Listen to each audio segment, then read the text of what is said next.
Hey everybody, it's Owen and the Schwagerly team, and we are going to be sharing with you in this November update a little bit about the California state housing crisis and what the state is doing to help solve that problem and make homes more affordable for everyone. So let's be real here. California real estate is expensive. And think about it, homes today in California, in our county, average price is over $600,000 for a home. And that's not obtainable for a lot of people. So what the state is trying to do is bring down the cost of housing. How are they going to do that? So let's first of all talk about developing real estate. So first of all, to develop a home, you need to buy the land. And land, it's just expensive. I mean, supply and demand, there's only so much land available in California, especially along the coast, that's highly desirable. So supply and demand, price for land is high. Second, before you even break ground, you have to pay for plans, you have to pay for permits, you have to pay for utilities to get hooked up, electric, gas, water, sewer. All of that, before you even break ground, sometimes can cost $70,000 or more. So that cost is baked into the price of a home. So first you have your land, then you have your soft costs, then you actually have your hard cost of construction, right? And that can sometimes be $225 a square foot, maybe even more. So by the time you get a new home built from the ground up, you're looking at $400,000 to $500,000. And that's just the cost to do it. So if a developer is going to go in there, they need to build in some margin for profit. And that's how we get these homes that are so expensive.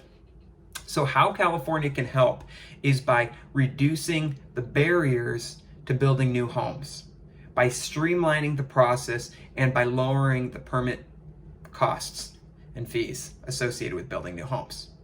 So there's two assembly bills that are particularly beneficial for adding housing units, and they are Assembly Bill 670 and Assembly Bill 881. They were passed last year by the legislation and they rolled out into law this year in 2020. What they do is allow for homeowners to add accessory dwelling units to their properties. So what's an accessory dwelling unit? It's kind of like a secondary unit on the property. So let's say you own a home. They will allow you to now, with these new laws, put in up to one attached ADU or two detached ADUs. So that means you could build an ADU on the side of your house attached to your current home, or you could put two separate units behind your house detached in a big yard or something like that. And they're allowing garages to be converted into ADUs. So you could create a studio and have that be, a mother-in-law suite or something, or a guest house if you wanted, or you could just rent it out for some extra income. A lot of people are doing it. And the new laws streamline the process, which makes it a lot easier to get it approved.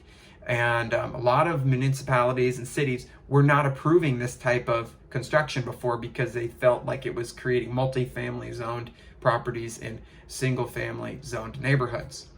But the state has surpassed that and said, you know what, the housing shortage is so great that we need to increase and provide multiple options for people to live in.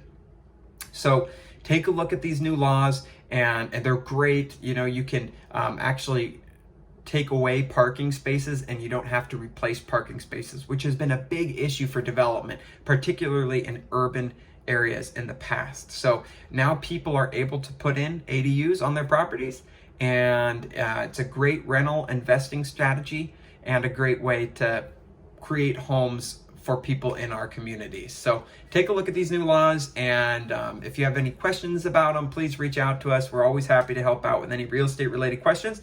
Thanks so much, everyone, and hope you have a great November.